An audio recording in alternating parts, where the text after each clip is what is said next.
Halo teman-teman Undercar Vlog, apa kabar semua? Semoga sehat-sehat aja ya. Hari ini kita akan membahas tentang sebuah SUV Toyota yang sangat spesial, yaitu Toyota Hilux Surf.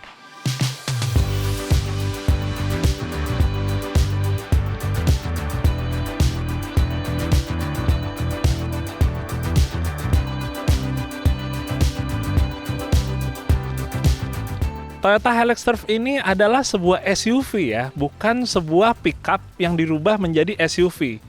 Seperti kita ketahui kan kalau Toyota Hilux itu dari dulu emang sebuah pickup ya, dan sampai sekarang pun tetap sebuah pickup, bahkan menjelma menjadi sebuah double cabin. Tapi kalau Hilux Surf ini sebenarnya adalah sebuah SUV. Dan banyak yang orang nggak tahu, kalau Hilux Surf ini sebenarnya bukan bagian dari keluarga Hilux, tapi keluarga Toyota 4Runner. Jadi Toyota 4Runner ini dibuat oleh Toyota itu untuk pasar di Amerika ya utamanya ya. Dari mulai Amerika Serikat, Amerika Tengah, Amerika Selatan, dan beberapa negara di belahan dunia lain, termasuk di Jepang. Tapi yang beda adalah penamaannya. Kalau orang Amerika menyebut ini dengan Toyota 4Runner ya.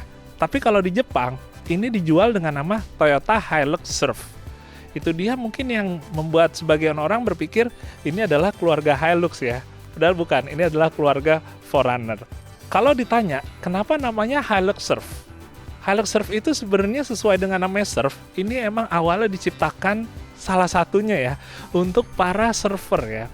Jadi zaman dulu, orang kalau misalnya mau surfing, dia bawa papan surfnya itu suka kesulitan, karena bentukannya yang terlalu panjang. Selain hal tersebut, satu hal yang menarik lagi adalah Hilux Surf itu sebenarnya adalah cikal bakal dari Toyota Fortuner. Karena setelah Hilux Surf selesai, untuk di pasar Asia Tenggara, itu langsung digantikan sama Fortuner di tahun 2005. Tapi kita akan coba dulu untuk ngebahas gimana sih sejarah dari Hilux Surf atau Toyota 4Runner ini. Oke teman-teman, sekarang kalau kita ngomongin sejarahnya lumayan menarik nih. Walaupun 4Runner atau Hilux Surf ini bukan bagian dari keluarga Hilux, tapi emang pada awalnya ini merupakan Hilux jadi-jadian. Sejarahnya itu kembali lagi ke tahun 1981. Waktu itu Toyota bekerja sama dengan perusahaan yang bernama Winnebago ya. Winnebago itu dia adalah sebuah produsen kendaraan RV atau motorhome. Jadi saat itu Toyota Tracker dilahirkan dari Hilux generasi ketiga yang di bagian belakangnya diberikan kanopi fiber. Jadi deh SUV ala-ala ya. Walaupun sebenarnya itu pickup ya, dikasih fiber. Nah, setelah itu akhirnya muncullah Toyota 4Runner. 4Runner muncul dan akhirnya Toyota pun menambah line up-nya ya. Dari yang tadinya hanya di sekitaran pickup aja ya, akhirnya dia mempunyai SUV yang pada saat itu masih kategorinya compact SUV. Sekarang kalau kita ngomongin generasinya. Jadi 4Runner itu udah ada 5 generasi teman-teman. Generasi yang pertama itu dia masih menggunakan basic dari Hilux generasi keempat yang diberikan kanopi di bagian belakang. Setelah itu, di generasi kedua, pada akhirnya dia udah full body ya, udah menjadi sebuah SUV sejati. Dan dia basicnya itu dari Hilux yang generasi kelima. Begitu masuk yang generasi ketiga, untuk pertama kali akhirnya 4Runner ini dia menggunakan platform sendiri ya. Dia udah nggak ngambil dari Hilux lagi, dan secara ukurannya dia udah lebih besar lagi. Dan di generasi ketiga ini untuk pertama kalinya dia mulai berpindah ya. Yang tadinya compact SUV menjadi medium SUV. Dan yang ada di samping gua ini termasuk dari Hilux Surf generasi ketiga. Begitu masuk ke generasi keempat, 4Runner akhirnya berubah menjadi lebih bulat secara desainnya. Dan kalau kita ngelihat, emang sekarang ini yang di generasi keempat itu dia lebih ke arah comfort oriented ya. Jadi yang ditonjolkan udah bukan kemampuan off-roadnya lagi, tapi lebih ke untuk kenyamanan on-road. Dan di generasi keempat ini adalah generasi yang terakhir untuk Hilux Surf di Jepang, yaitu sampai tahun 2009. Dan yang terakhir adalah generasi kelima. Generasi kelima ini masih diproduksi sampai sekarang, dan dia platformnya itu sebenarnya sama dengan Toyota FJ Cruiser. Makin mewah lagi, tapi di satu sisi di generasi kelima ini ternyata Toyota mulai coba untuk nonjolin lagi 4Runner sebagai sebuah SUV yang performanya juga baik ya. Jadi bukan hanya untuk urusan kenyamanan, tapi urusan performanya juga coba diangkat lagi oleh Toyota. Oke, sekarang kita langsung ngebahas Toyota Hilux Surf yang ada di samping gua. Ini adalah SUV spesial yang dimiliki sama Om Firman. Hari ini gue merasa cukup spesial karena bisa ngelihat Hilux Surf yang menjadi cikal bakal dari Toyota Fortuner. Jadi Hilux Surf Om Firman ini tahun 2001. Dia itu tipenya yang SSR-G ya. Dan ini adalah tipe yang limited. Di bagian belakangnya dia modelnya untuk ban serepnya masih model pakai tire hanger ya. Jadi yang gue suka terlihat sportinya banget ya. Off-roadnya kelihatan banget. Dan kalau teman-teman ingat di awal tadi gue sempat ngomong masalah kenapa namanya Hilux Surf di Jepang. Jadi kaca di bagian pintu belakang ini dia itu bisa terbuka full. Jadi saat dulu diciptakan, Hilux ini dibutuhkan untuk membawa papan surfingnya para surfer tersebut. Dan dengan ini dibuka full, maka dia akan bisa masuk terus ke depan, walaupun nantinya ada sebagian dari papan surfing yang masih nongol ke belakang. Itu dia sih yang unik dari mobil ini. Kalau kita ngomongin secara desainnya, menurut gua nih Toyota 4Runner ya, atau Hilux Surf yang generasi ketiga ini adalah yang paling spesial. Karena waktu generasi 1 sama 2 itu masih berdasarkan dari desainnya Toyota Hilux. Tapi di generasi ketiga, karena ini untuk pertama kalinya 4Runner ngebikin desain yang emang khusus untuk si 4Runner ini sendiri, menjadikan menurut gue generasi ini adalah generasi yang paling otentik ya. Karena generasi setelah itu, misalnya generasi keempat, itu desainnya udah lebih mengadopsi desainnya Prado 120. Dan generasi kelima, itu udah lebih menyerupai dengan kendaraan-kendaraan Toyota sekarang ya. Seperti yang di Amerika ada Tacoma dan juga ada 4Runner. Tapi walaupun di generasi yang ketiga ini terbilang sangat otentik ya, atau unik secara desain, tetap kalau kita ngeliat sekilas, emang mirip sih dengan beberapa Toyota. Terutama Toyota Prado ya. Dari ukurannya, ini sebenarnya kayak Toyota Prado, versi sedikit lebih dirampingin ya, apa dikecilin. Karena emang 4Runner atau Hilux Surf ini, dia itu marketnya berada di atasnya RAV4, tapi berada di bawahnya Toyota Land Cruiser. Dan ngomong-ngomong kayak Toyota Prado, kalau kita lihat dari samping, emang bener sih kayak Toyota Prado ya, cuma versi lebih panjang, agak gepeng sedikit, dan mungkin dari velgnya kali ya, yang bikin kita mungkin secara sekilas akan nganggap ini sebuah Toyota Prado. Ditambah lagi, karena generasi ketiga ini ada di tahun 95 sampai 2002, dan di saat itu yang kita tahu di Indonesia cukup familiar dengan Land Cruiser yang seri 80 ya. Jadi kita juga bisa ngelihat adanya nafas seri 80 sih di Hilux Surf generasi ketiga ini. Kayak misalnya untuk over fendernya, terus juga dari body moldingnya, bahkan sampai ke footstepnya. Ya pada intinya sih itu dia ya. Ini kayak Land Cruiser versi dibikin lebih pendek tapi kelihatan lebih panjang sedikit.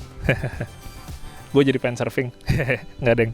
Buat suspensinya mungkin gue nggak akan terlalu ngolong banget karena di sini emang full masih standar ya di Hilux Surf Om Firman. Tapi Hilux Surf yang generasi ketiga ini dia itu udah mengalami peningkatan secara teknologi suspensinya. Dan kalau kita ngomongin suspensi Toyota apalagi buat off-road, emang udah nggak ada lawan ya. Dan ngomongin gardan, di Toyota Hilux Surf ini itu sama ya dengan yang ada di Toyota Hilux biasa. Dan itu menjadi salah satu gardan andalan yang digunakan para off-roader yang menggunakan kendaraan-kendaraan kecil. Misalnya di Jimny atau di Vitara. Salah satu gardan favoritnya adalah gardan ini.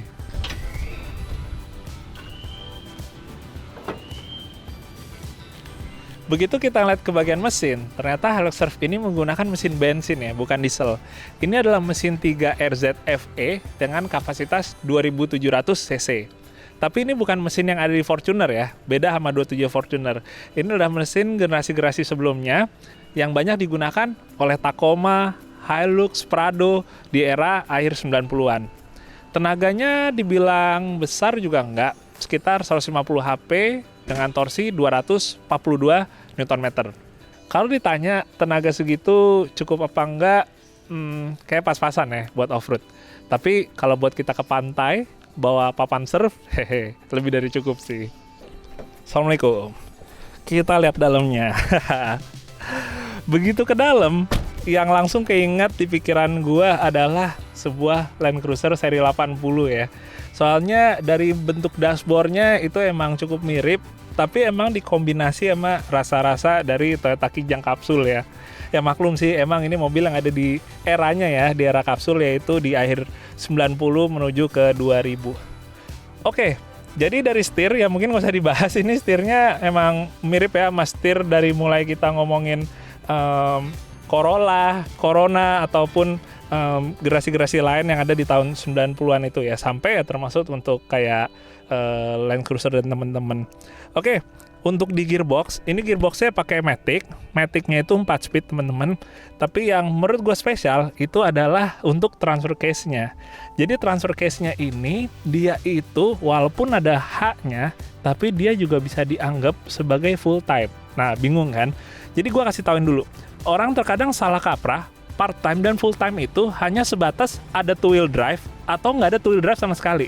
Tapi kalau yang full time itu sebenarnya dia itu ada center diferensialnya, di mana kalau kita pakai 4H itu di jalan aspal itu kita nggak akan nyeret ya, alias aman, karena ada center diferensial yang membagi tenaga ke depan dan tenaga ke belakang. Kalau di part time biasanya 4H-nya itu lock, jadi ke depan dan ke belakang itu 50%. Tapi kalau misalnya di sini ini ada 4H yang tidak di lock. Caranya, jadi kalau kita lihat pertama ini kan yang 2H ya, tapi di sini tulisannya H2 ya. Jadi dari H2 ke H4 itu kita tinggal pencet tombol 4WD yang ada di sebelah kanan sini. Udah, itu udah jadi 4H ya, atau H4 kalau di sini. Terus kalau kita mau nge-lock, itu kita tinggal ngegeser aja ke bagian belakang. Sat, udah, itu jadi 4H yang lock ya. Jadi kalau misalnya lock, itu udah depan belakang sama-sama 50%. Itu nggak boleh dipakai di aspal ya, kalau udah 4H yang lock. Terus kita geser lagi ke kanan, ada N, habis itu ada 4L. Ya seperti biasa, kalau 4L-nya dia udah pasti lock depan belakang. Jadi menarik ya teman-teman ya, dia itu kayak full time karena bisa dipakai di aspal 4 wheel ya, tapi tetap ada 2H-nya juga. Ini unik banget sih menurut gua di sini. Walaupun transfer case yang menurut gue sangat spesial, tapi sayangnya di sini nggak ada locker belakang ya. Karena di Hilux Surf yang mulai tahun 2000-an, itu untuk rear diff lock-nya udah dicabut. Aduh, sayang banget padahal. Tapi gue tetap terobati dengan adanya sunroof. Nggak nyambung sih. Ada sunroof di atas, udah pasti bagian atas. Jadi kalau kita mau ke pantai untuk surfing, kita memang lebih berasa ya naik kendaraan rekreasi. Karena kapanpun juga kita pengen ngelihat cewek-cewek dari atas mobil, tinggal buka ini aja terus, wih gitu kan. Oke teman-teman, sekian dulu untuk review singkatnya kali ini. Walaupun singkat, semoga tetap bisa bermanfaat ya. Luar biasa, gue senang banget bisa ketemu sebuah kendaraan yang menjadi cikal bakal dari Toyota Fortuner. Dan ini sangat spesial banget menurut gue. Oke, sehat-sehat semua. Kita sampai ketemu lagi di video dari Car Vlog yang berikutnya. Dadah, assalamualaikum.